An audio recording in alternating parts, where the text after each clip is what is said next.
आज की वीडियो में हम देखेंगे एलिमेंटर की कुछ बेसिक चीजें और देखेंगे कि ये वर्डप्रेस के अंदर कैसे काम करती हैं। So let's move on. Hello and welcome, मैं हूं अदिल सोनी और आप देख रहे हैं मेरा YouTube channel Soni digital.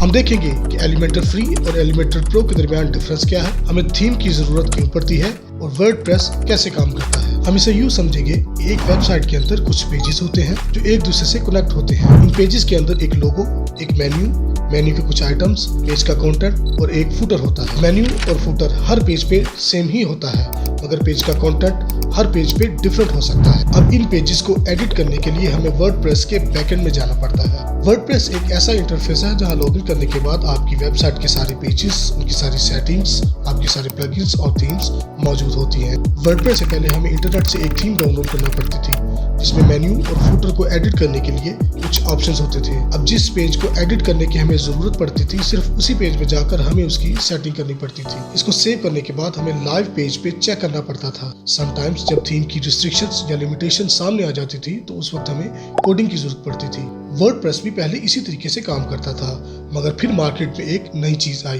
Page builder यानी एलिमेंटोर। इसमें मिलती है हमें एक साइड बार, वो भी डिफरेंट ऑप्शंस के साथ, जिसमें हम अपने पेज पे different elements drag and drop कर सकते हैं। यानी अब हम अपनी वेबसाइट के पेजेस बिल्ड कर पाएंगे एक सुपरफास्ट डिजाइन टूल के साथ। एलिमेंटर को रन करने के लिए हमें थीम की जरूरत पड़ेगी, क्योंकि थीम के बगैर एलिमेंटर रन नहीं किया जा सकता, बल्कि इसी थीम की मदद से हम मेन्यू और फुटर को भी एडिट कर सकेंगे। तो चलिए हम अपना पहला पेज बिल्ड करते हैं। तो मैं मौजूद हूँ एक ब्लैंक पेज के साथ और मेरे पास है एलिमेंटर का फ्री वर्जन। यहाँ पर मैं अपनी वेबसाइट पर एलिमेंटर के किसी भी एलिमेंट को ड्रैग एंड ड्रॉप कर सकता हूँ। इस कैनवस पे हम ऐड कर सकते हैं एक टाइटल या फिर कोई वीडियो, और फिर हम यहाँ एक यूट्यूब लिंक प्लेस कर सकते हैं। हम यहाँ एक बटन ऐड कर सकते हैं और उसे किसी भी वेबसाइट का एक लिंक भी दे सकते हैं। इसके अलावा और भी बहुत कुछ ऐड कर सकते हैं, like image gallery, progress bar या फिर एक टेस्टिमोनियल, और फोटो से लेकर सब कुछ चेंज कर सकते हैं। इसे अपडेट करने के बाद हम इस पेज को लाइव देख सकते हैं। अगर आपको पेज डिजाइन करने के लिए कोई इंस्पिरेशन नहीं मिल रही तो आप टेम्पलेट्स यूज कर सकते हैं। ये फुली डिजाइन टेम्पलेट्स होते हैं और आप किसी भी टेम्पलेट्स पे क्लिक करके इन्हें देख सकते हैं। आपकी रिक्वायरमेंट्स के मुताबिक आप इसे इंसर्ट कर सकते हैं। अब ये टेम्पलेट पेज पे इंसर्ट हो चुका है और यहाँ हम कुछ भी चेंज कर सकते हैं। टाइटल चेंज करने के बाद हम इसे अपडेट कर देते हैं, जिसके बाद ये पेज लाइव हो चुका है। वो लोग जो किसी दूसरे के डिजाइन पर रिलाई नहीं करना चाहते और अपना खुद का डिजाइन क्रिएट करना चाहते हैं, तो उनके लिए यहाँ टेम्पलेट्स के अंदर ब्लॉक्स मौजूद हैं। इन ब्लॉक्स की हेल्प से आप अपना पेज बहुत ही फास्ट एंड इजी वे से बिल्ड कर सकते हैं। यही ब्लॉक्स वो सेक्शंस होते हैं जो आपको हर पेज पे मिलते हैं। तो चलिए हम यहाँ एक पोर्टफोलियो का स्केच बना लेते हैं।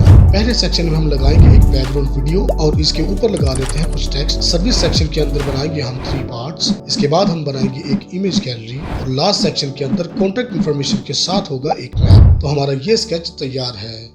अब हम कैटेगरी के अंदर कुछ ऑप्शंस देखेंगे। यहाँ पर मोस्ट कॉमन कैटेगरीज ब्लॉक्स की सूरत में मौजूद होती हैं। अगर हम हीरो पे क्लिक करें तो हमें वेबसाइट्स के अपर सेक्शंस मिलेंगे।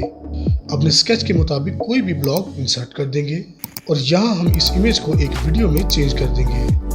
अब हम इंसर्ट करेंगे एक सर्विसेज सेक्शन और इसके बाद हम ऐड करेंगे एक पोर्टफोलियो सेक्शन। लास्ट में हम ऐड करेंगे कॉन्टैक्ट इन्फॉर्मेशन। अब यहाँ पे हम सारे ब्लॉक्स ऐड कर चुके हैं एंड ऑफ कोर्स हम इन्हें रीडिजाइन भी कर सकते हैं। फॉर एग्जांपल हम इस टाइटल को डिजाइन करना चाहते हैं तो टाइटल पे क्लिक करेंगे और फिर स्टाइल टैब में टेक्स्ट का कलर चेंज कर देंगे। इसका फॉन्ट चेंज करने के बाद हम इसका फॉन्ट साइज चेंज कर देंगे। अगर हम किसी और टाइटल्स को सेम यही डिजाइन देना चाहते हैं तो हमें यहाँ एक अमेजिंग ऑप्शन मिलेगी। हम इस डिजाइन को कॉपी करके दूसरे डिजाइन में पेस्ट स्टाइल करेंगे, जिससे हमारा काम और भी आसान और फास्ट हो जाता है। तो इस तरह हम एक सिंपल पेज डिजाइन कर सकते हैं और इसे सेव करने के बाद लाइव देख सकते हैं। ये एक सिंपल वेबसाइट्स के लिए बेस्ट ऑप्शन तो हो सकते हैं, मगर बहुत सी वेबसाइट्स ऐसी होती हैं जिनके पेज स्टैटिक्स नहीं होते। कुछ वेबसाइट्स में सेक्शन चेंज होते रहते हैं, जैसे कि ब्लॉग पोस्ट, वेब शॉप के प्रोडक्ट पेजेस या फिर सर्च रिजल्ट्स। अगर आप एलिमेंटोर फ्री यूज कर रहे हैं तो आपको स्टैटिक पेज डिजाइन करने के लिए लिमिटेशंस के साथ थीम की जरूरत पड़ेगी। और अगर आप अपनी वेबसाइट्स के लिए डायनामिक पेजेस डिजाइन करना चाहते हैं, आपको जरूरत पड़ सकती है एलिमेंटोर प्रो की। एलिमेंटोर प्रो वर्जन की एक और खास बात यह है कि इसमें हमें टेम्पलेट्स के साथ साथ काफी सारे विजेट्स मिल जाते हैं जो कि फ्री वर्जन में लिमिटेड होते हैं। तो मेरे पास इस वक्त एलिमेंटोर प्रो वर्जन इंस्टॉल है, तो मैं यहाँ ऐड कर सकता हूँ एक स्लाइडर, एक नेविगेशन मेन्यू या फिर एक फॉर्म। और सबसे खास बात ये कि मैं यहाँ ब्लॉग पोस्ट इंसर्ट कर सकता हूँ और इसे डिजाइन कर सकता हूँ। अगर आप कोई बड़ी वेबसाइट डिजाइन कर रहे हैं तो आपके पास बहुत से एलिमेंट्स ऐसे होते हैं जो हर पेज पे सेम हो सकते हैं। एलिमेंट और फ्री यूज कर रहे हैं तो आपको हर एक पेज मैन्युअली डिजाइन करना पड़ सकता है, जिसके लिए काफी सारा वक्त लग सकता है। एलिमेंट और प्रो वर्जन में हमें टेम्पलेट्स की ऑप्शन मिल जाती है।